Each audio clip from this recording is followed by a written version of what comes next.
the information capabilities available. Thank you. Okay, so the two classifications I've talked about are managed and limited, and we also have some proposed closed areas in the county. And these were developed in conjunction with the county and the state and the U.S. Forest Service. This is an example of one of those closed areas right here. And in the closed areas, we hope that there will be no motorized travel. This is the Elephant Lake proposed closed area. And most of these areas have had developed walking systems or cross-country ski systems or biking, or have other important wildlife features, waterfall refuge lakes, some of those sorts of things. So we do have some closed areas proposed in the county. And the table that you see below the three definitions is a quick summary of those closed areas. Again, in terms of the amount of DNR land that's in those, we did not have the ability to summarize the amount of county ground in some of those. The county, I'm sure with their efforts, could give us a total on some of that, but we did not have that available for this review. On the next page, you're going to see a color graphic, a pie chart. And that's basically a summary of how we developed, or a summary of basically our proposed designations. On state land, there was a total of over 800 miles of inventory routes, and on county ground, there was about 540 miles of inventory routes. System Forest Road, 37 miles on state, and almost 69 miles on county. And minimum maintenance road, 147 or so on state and 135 on county. Other route classifications, there was proactive closure, which would be basically our designated hiking or hunter walking or those types of trails. We have non-designated routes, and I'm trying to find something in the limited forest. They would be yellow in the limited forest here. And this would be a portion of the limited forest right here, and we have some non-designated routes. There's a little piece right there in yellow. Here's some more yellow. That would be our non-designated, and those routes would be available for ATV use for big game season. In the managed forest, they appear more in solid yellow instead of the checkerboard yellow. This would be a yellow trail right here.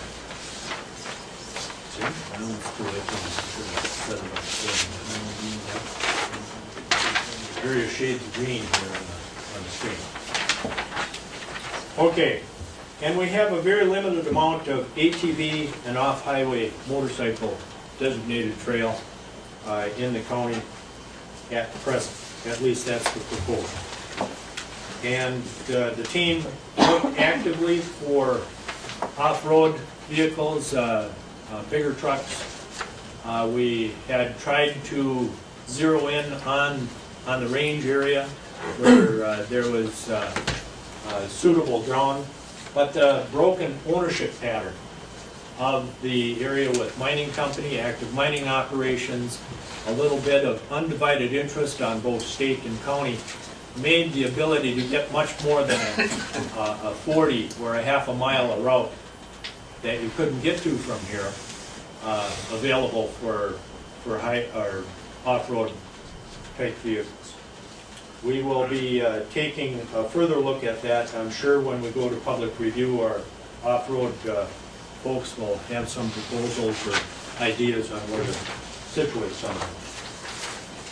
So that quickly is a review of our classification, our draft and proposed classification. A combination of managed, for the most part, limited inside the national forest borders, and some proposed closed areas that have been managed that way for, in many cases, decades. with walking type trails. I tried to orient to the map a little bit. I'm going to just move the map up to the legend here. You have a legend in front of you, and we can leave this big map if that is of any help, or we can have additional big maps produced for distribution to the board.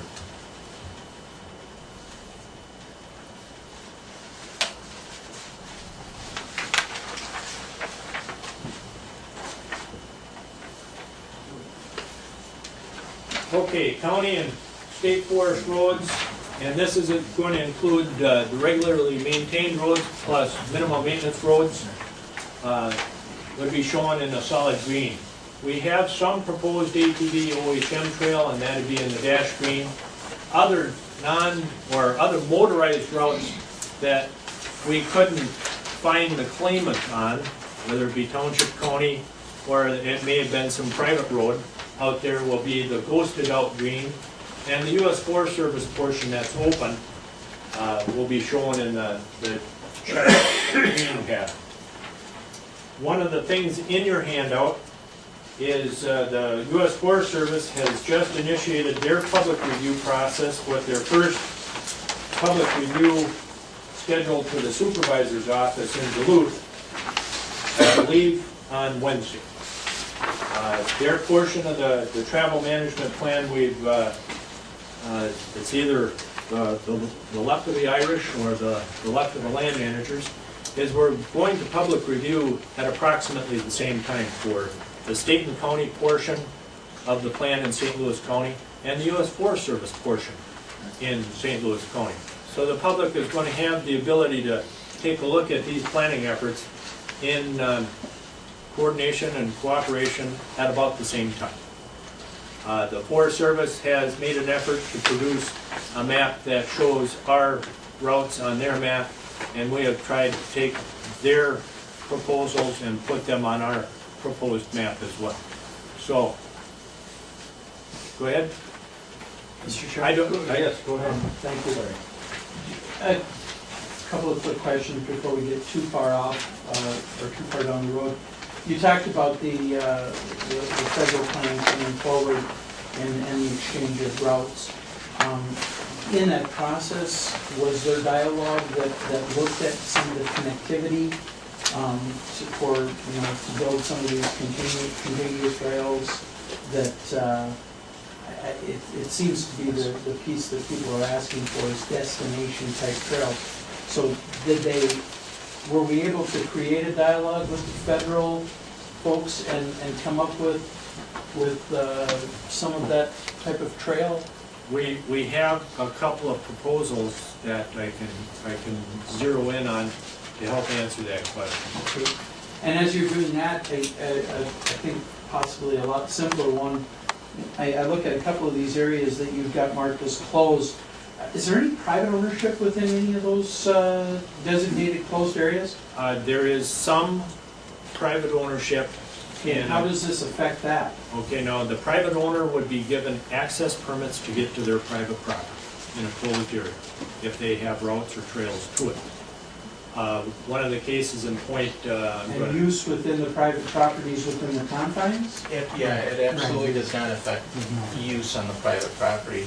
Sometimes if you see the boundary chosen was to give a identifiable boundary, like a public road, so that the public knows that anything within that. We were looking for hard boundaries basically, and it's a balance between if you have private property within a hard boundary, it's easier for the broad public to understand where they should stay out of, but it may give the implication that their private land is affected when it's not. Their use on their own property is not affected one iota. I just, in looking at the two parcels, I know there's private ownership. Yeah, At least some of them, so we wrestle with that because sometimes then we try to put the line around the parcel, and then the public doesn't see it as a hard boundary on the public road or something. Okay. So it's a difficult balancing act, but by no means do we want to implicate private property owners in there. Thank you, Dennis. Yeah, one of the things, this concept of these various lines of being different designations, I'm wondering if the possibility of having a map that demonstrates what is going to be the final document, what is going to be the document of open trails, then with layovers on top of that that can suggest what the various things are, so that you could pull them off and go, oh yeah, now I understand what's going to be there. Because I've got to tell you, it is a big area, and it's very difficult to determine exactly what is what. And the legend is not exactly one or two items. No, and there are a couple, actually. And I don't know if you can do this. I was thinking of Mylar or something like, Well, we could, and if we were GIS, if we all had GIS capabilities, that's what GIS does for the experts. They can put on different layers. But there are many, we can be open-minded to having it be in 4 panels, or we can talk to our GIS folks and maybe work informally to see, how do you like this layout best, or should there, we used to do oftentimes like 6 different maps depicting different things, where, and it's trying to find the right way to convey it. It's an art, and it's very difficult. Okay. And on the connectivity piece, if I can just expand on that question just a little bit, the one place that's non-designated here would be that Green Hill site, and do those non-motorized pieces affect the connectivity, or were we able to route around them? I think without fail, they did not affect connectivity. Connectivity was something that the team thought pretty hard about, because we went to those public meetings and heard that as well. And The Green Hill site was the one that in particular I was concerned about, but I well, appreciate we that can, look. you know, if we have time, we can look particularly at that and see if you have specific concerns there. One of the areas that we tried to get the connectivity was in this area by Elephant and Moose Lake. Okay, this one has worn out. Give me, Dennis, give me your. I don't have one. I mean, I do, but it's not. I got one more. Okay. Starting Right up in here. something like this. Okay. And it crosses state, county, and federal land as part of the Village Trail, part of it. And then another area where we tried to provide that connectivity was over here by the 200 road, and not, excuse me, Sheep Ranch. Right in this area, right in here. Is that that spot where there's 100 feet between the trail and where you can go? Camp 90 and Sheep Ranch, and there's a network of Forest Service routes in here that would provide some destination range. And there was another piece that we were at earlier there that was on all state, county, and federal ground. It was about a 10-mile, 12-mile piece that would provide the potential for 47 miles of destination riding just out of, you could trailer out of Orr and to a trailhead, and have 47 miles of possible tour type riding for the day, or a day and a half, or whatever.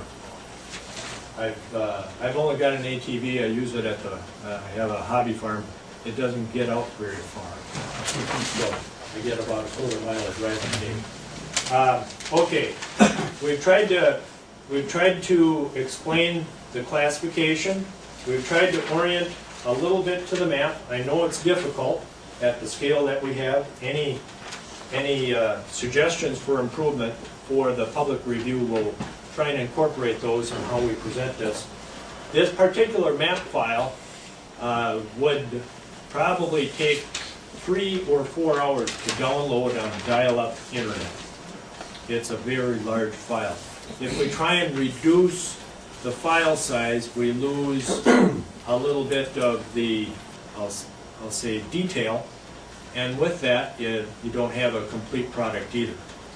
A lot of people have high-speed internet if they're in a community, and downloading something like this may take about 5 to 10 minutes on a high-speed internet line. The other thing would be is if they want it, we'll try and make DVDs available to the, or CDs available to the folks that request them.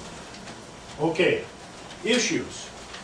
We had a number of issues that we tried to incorporate as we went. One of the things that, and I'll try and zoom out here just a little bit. Before you go to issues, at the bottom of the page, At the bottom of the page. that's where you have the pie chart. Yes? Are we looking at, is there, if in the limited and the managed, are we looking at on state land designations and St. Louis County designations of 300 miles in St. Louis County and 30 miles on the State land. state land? Is that what we're looking at? Yeah. And the 34 of closures, that says that's just, they're not added in here, right? Correct. Okay, good. For the vast majority of this, over 1,300 miles, if it was taken a look at, there's probably over 1,100 miles that is still available for ATV use, either as forest access route, minimum maintenance road, system road, or a non-designated route in the limited forest. And again, sorry to interrupt, but it gets so confusing. The non-designated route in a limited forest is only open to big game season. It's in essence an exception to the general rule, so for most of the year, they aren't able to use those routes. And one of the planning efforts of both the county and the state is where we wanted to try and maintain access. We used the grandma and grandpa traveling on the Buick, using the Buick LeSabre to get in someplace to pick berries, strawberries, blueberries, raspberries, as kind of the absolute minimum standard. If it met that standard, we tried to keep it as a minimum maintenance road so that it would be available for that type of recreation use. The effort overall was to try and keep as much open and available to the public as possible. Okay, quick review of issues. There were a number of things that the planning team and the county came about, and you'll see that on the top of page 3 of the 4-page handout there. And let me try and explain what REAC is, R-E-A-C. Access routes with high REAC scores. REAC stands for Rapid Environmental Assessment Checklist. And one of the things that during this planning process, through the end of this year, this is our shortcut environmental review for creating these motorized recreation plans. Yeah. It was allowed by the legislature. Yeah, I'll describe it a different way. It's where the process is exempted from environmental review, but we wanted to have at least a standard that we had some comfort with, and that's why we created the REAC. So there, even though we're completely exempt, we did want to take an analysis of that. What was the C again?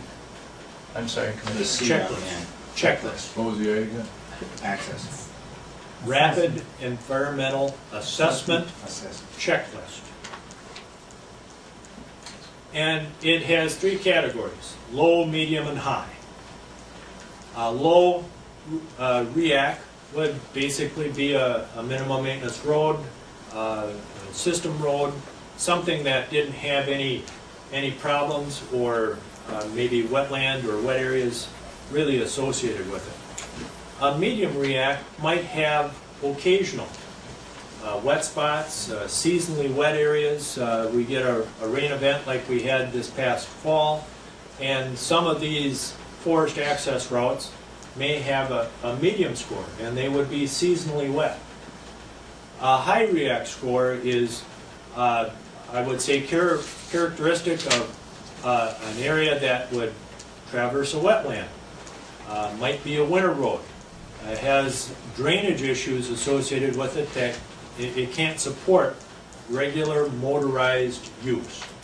a lot of the use that we're seeing in North St. Louis County has a fairly low level of use. A number of these trails are only used occasionally and most of the time in the fall for big game retrieval, getting people back into their stands or into an area of traditional hunting. In many cases, we tried to keep as many of those open as we could, hoping that the users, they're not allowed to rut, would use their choices and not travel when the road is or the access route is subject to damage. There's a number of other areas. I'm going to try and highlight a few of those.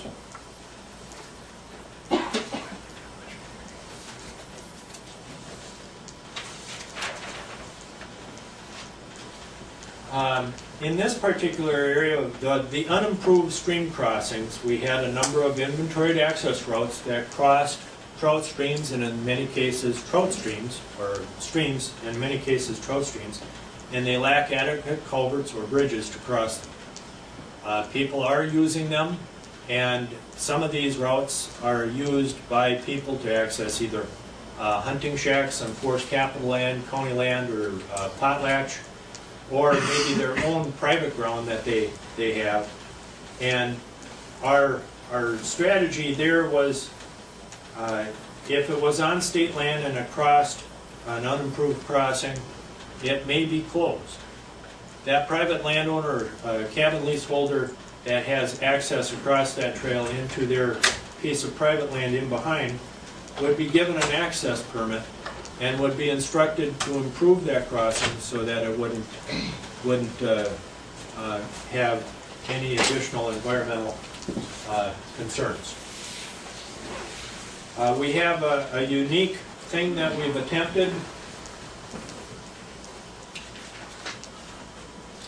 and excuse me, in this particular area,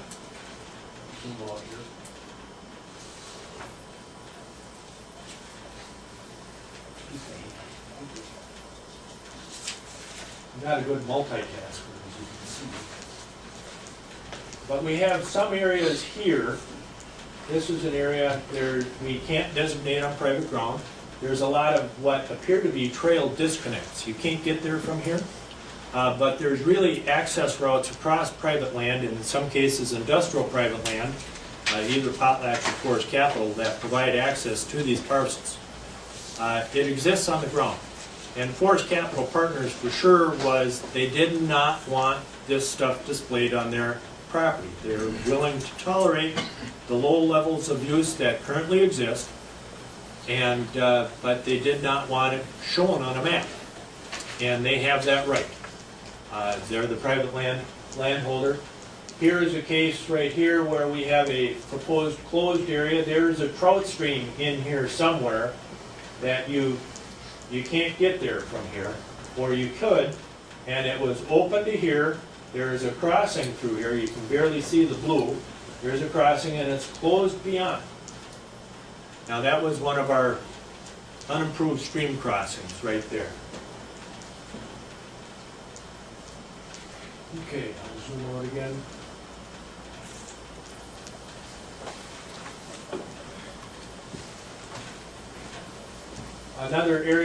Another novel approach that we tried to incorporate in the plan was what we called gated access, seasonally closed.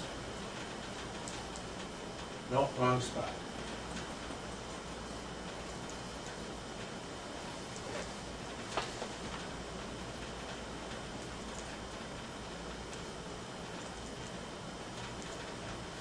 Right up in here.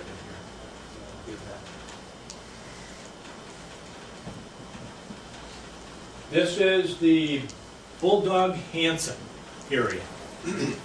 It's an area that has gated access. This is a minimum maintenance road that actually comes through the center of that area with little spurs going off of it. And rather than gating every little spur, there's a gate out here on the main road that will be seasonally closed for bird hunting. and it'll be open for big game. The commissioner is mulling this proposal over as we speak. We don't have in this motorized planning process a real way of doing this, but he was very intrigued by the concept that we had developed here. And we have a number of these proposed. Yep. Within that thought process, have you considered, since we have some overlapping seasons, have you considered allowing entrance in there, say a week before season for portable stands, those types of things? Or are you considering closing it like up until the day of season? No, Traditionally, there's been sort of a tradition of these things like September 1st, November 1st. And it's not in stone, but that's kind of what we're looking at. Okay, and I mean, the obvious reason that I'm asking is because of for the white-tailed deer hunters, Right. that, you know, it with portable stands, it's, They're not so portable anymore. well, they're not so portable, but I mean, getting them out there a week before season is fairly reasonable. I just want to make sure that we're accommodating that as we're looking at this, that we would at least allow some time for that. I like the concept. I think it's, I mean, I'm not familiar with that network, but I like the concept that it would be open to you know, that type of walking and grouse hunting, but again, make sure that we consider the deer hunters. Now, there's been other proposals that our deer season coincide with the Wisconsin season. Wisconsin season starts a week after. Yeah. And if these were, and I don't know if that's a whole nother separate thing, but if that were come to pass, if these were gated seasonally closed September 1 to November 1, after November 1, they would be available for a week, 10 days, maybe even 2 weeks before the season opens. Sometimes their season opens as early as the 4th or 5th of November, and sometimes as late as the 7th or 8th. And it would essentially close these areas for bear hunting. Right. You know, and that's been obviously a piece of it. But there'd be a revenue issue that would come up with coinciding with Wisconsin and Minnesota. I don't know.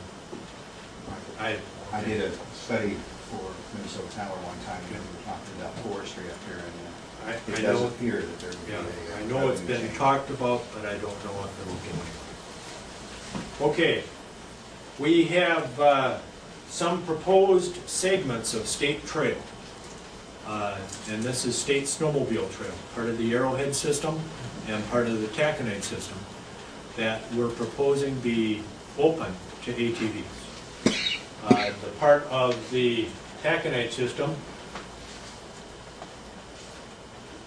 is probably down in that side lake to Big Aspen area. And Outside of the sturgeon. outside of the sturgeon, it's this area right down in here.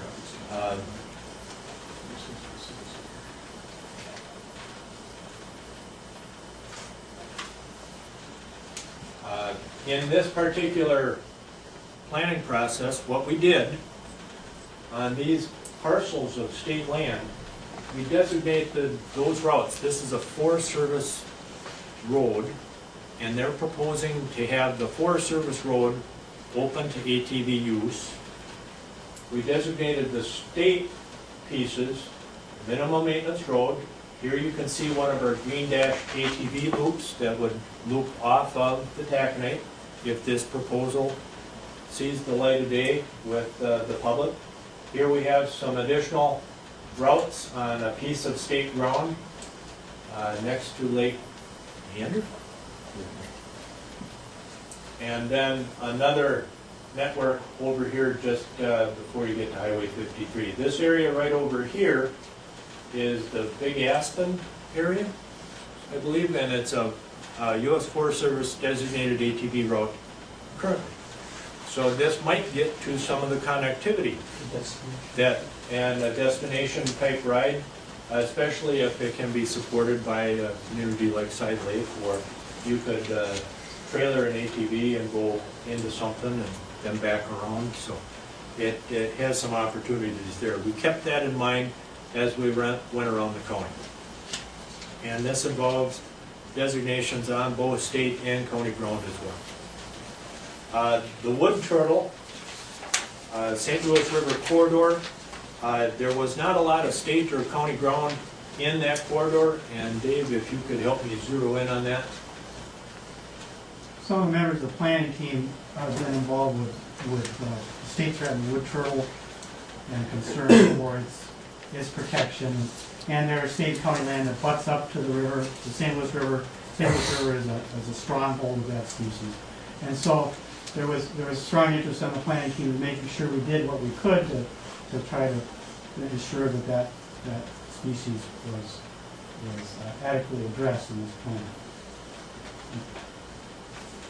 So I You think want to I, continue, Jim? or- yeah, and if you want to point out some of the things that we may have done here, I think.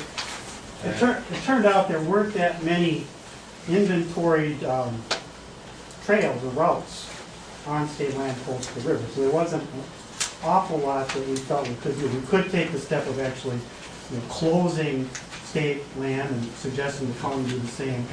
But for just primarily for logistic reasons and how scattered those parcels were and surrounded by private land, that didn't seem like a practical solution. So what we've done in talking with our enforcement folks is our non-game people know pretty much where the strongholds of these turtles are, and they work with enforcement to identify if there are issues, in particular nesting spots, for example, and then work with local folks to try to educate and shut things. If there's a particular trail, for example, that's causing issues, to close that down. Rather than doing anything kind of blanket, to target on where those issues really are and try to educate and enforce in particular. Okay, on the back of this four-page handout, there's two other issues. I briefly touched on the no off-road vehicle routes were identified, and that was, we specifically looked at the area along the formation for opportunities to incorporate some of that. The off-road vehicles aren't asking for an awful lot, but they do want to be considered in some of the planning efforts that we've had to this point. There is an area around Chisholm, and what we did is, where possible on state and county ground, we either left the routes open as access, or they may have been designated minimum maintenance, but we do not have much for ownership pattern here. This is a piece of state that you can't really get to. It's pretty wet ground. Here's a combination of state and county right in here. There's a lot of other state and county fractional ownership, undivided interest type ownership that exists along the formation, and because of that undivided interest, it's probably as much or more private land than it is state or county ground. It complicates anything trying to be achieved as far as some sort of writing opportunity. And the other issue in these areas, if it's not gated or fenced right now because of open pits and stockpiles, that doesn't show on the map, but a lot of that is also closed off because of that mining, Active mining. or inactive mining both. Did we consider, just glancing at this location, did we also consider there's a pretty major initiative in the Mining Hall Road that's pretty much cutting across from Mount Marion all the way over to Keewatin. Was that overlaid on any of this so that, my concern is that we should definitely overlay that and make certain that we're not compromising any of the security of that? Commissioner Nelson, a lot of that was also for private land also. Yes, it is. And not a lot of it on public, there was some on tax forfeit, which we granted a lease to them to do that. Right. In fact, they wanted easements to have total control of that because of what was going to happen. Right.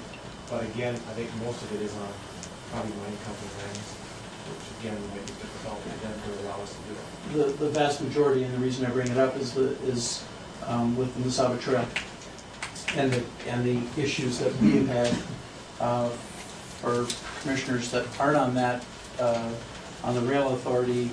It's we've got some spots where the trail is going to cross the Hall Road, and the Hall Road's going to cross the trail, and it's working out some of the details of that have been fairly complicated because it's not really, none of this activity is conducive with 280-ton haul packs, those types of vehicles. Thank you for, just needed to know that was part of the process. Okay, one of the last issues that we dealt with, or tried to deal with in the course of doing this effort, is to identify pieces of ground where we need to pursue easements with private industrial partners. And this area right in here, you can see there's a major disconnect from here to over here. This is through Forest Capital Properties. And in our planning effort, if it was Potlatch or Forest Capital, we tried to identify these as opportunities that the various management agencies, the county or the state, would try and pursue in a separate other process. We can't show them as open because there's no easements or permission that has been granted at this time. People are going to know that there's a major route from here to here. Anybody that's been up in that area. But because there are no easements on that stretch, they can't be shown. Forest Capital doesn't require that public access be available, and therefore easement's not necessary? Commissioner, I can take a stab at that if you'd like. You know where I'm going here. Yeah, well, and that's an interesting one, because in Coochiching, if we go over to Coochiching County, we've got the 51,000 acre easement where part of what the state and the private parties paid for was access across those lands, be it for some forest roads and some recreational opportunities. Now, parcels such as these that are not part of that easement program, we're struggling with them a bit on access, and this also ties in this whole other process that's going on regarding prescriptive easements that the counties and the state have over private land by traditional use for decades and decades and decades. And you don't want to always bring those things up because they're sensitive, and if we can take a global view on some of these and they work with us, you might get the public benefit, the management benefit by doing it that way. So, Okay, I got it. Okay. The last piece of information was just going to be to try and tour our proposed closed areas, and we can do that. We have we'll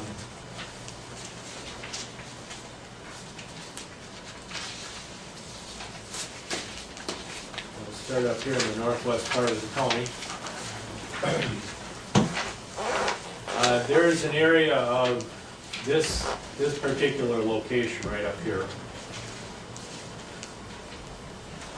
An area bounded by a stream in the northwest here, a snowmobile bike route on the south over to another stream over here on the east side. And we're calling this the Ash River West parcel. And these pieces are listed in the table on the front page there. This particular piece, there is one, what we called private 80 in there, and that private landowner would be given an access permit to get in there. And the rest is Forest Capital land. And Forest Capital was in agreement with something like this. There is no county land involved in this piece, and it is proposed to be limited. The area up there is a combination of high rocky ground and low wetland swamp. Some of the area you can't quite get to from here, and if you did, you probably wouldn't be able to go very far if you did get there. It would be available for big game season. A nested limited classification within the managed forest. It is not conducive to the, we called it the LeSabre test. The Buick LeSabre would not be able to traverse these routes without getting marooned. It's an isolated area, right? It's not created. It's an area that borders Voyageurs National Park. This is the Blacktop Ash River Trail that goes into the Ash River community. And then this particular piece over here is proposed to be closed. It's a small parcel of state, small when you take a look at the size of the geography here, about 70 acres of state land with a series of hiking, hunter walking, and ski trails on it already. And Commissioner, I hate to chime in from behind you like this. I apologize for I don't know how to get proper attention here. But I wanted to speak to that issue, a couple of those issues there, and to preface something that the commissioner cares about these areas a lot, because one of the themes he always says is, let's not set the public up to fail. And so he's very open and accepting of these areas that are different, that we're carving out here. But he wants to make sure we're doing it in a way that doesn't really confuse people. So that's one thing. The second one is clearly on this one, and we asked the team flat out, they weren't trying to create a buffer on the Voyageurs. There were other reasons there, because we've got other issues with, the litigation and things that we're working together on. But he, when we met with him last week, he didn't get through all of these, and he's still looking at them. An example of how he looks at it is where there's a campground that we want to keep ATVs out of. He'll ask the question, well, do we have other tools that we have to accomplish that management objective without drawing another circle? And so those are some of the things that, as he reviews it, he's looking at, and we're open to that too. Looking what the objective is on the ground and making it make the most sense to folks out there. I just don't want anybody to be looking at a significant area somewhere and having them think that this was designed as a buffer zone, which creates a whole new set of issues, as you well know, and I'm sure everybody does around the table, that I don't have any problem with isolated areas that absolutely talk about things that are unique to that particular area, but in fact, if it becomes consistent, or they're back-to-back, or elongated across a particular area around a specific border, that begins to start setting into a position that says, well, wait a minute, we're actually creating a buffer zone, and that's a wrong approach. I agree. Yeah. Good, because we'll have issues with some other areas where buffer zones are being discussed. Okay. These are two of those spots that we made proposals on. Let me zoom in. Talk about this one, Jim? Sure.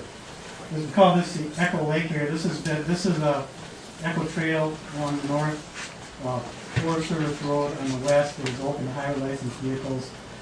This is a network of trails that has been developed in conjunction with the Forest Service and the county. County land is this colored here. And developed and maintained for hunter walking opportunities, particularly bird hunting opportunities, and we want to see that kind of opportunity maintained. How many acres? Yeah, almost 2,000 acres. It's pretty good size, yeah. We tried to find, try to identify places where you could walk all day. I think some people, I work for Division of Fish and Wildlife, and we hear from people that are looking for, we hear from a lot of people, but one of the groups of people we hear from are folks that feel like they're being opposed upon by motorized vehicles. And so, and there's people on both sides of that, but we try to identify some areas where we have a history of providing a non-motorized recreational opportunity. There's forest management that's happening, so there's opportunities to harvest game species. And especially if there's been some kind of cooperative thing going on, those seem to be good opportunities. Steve?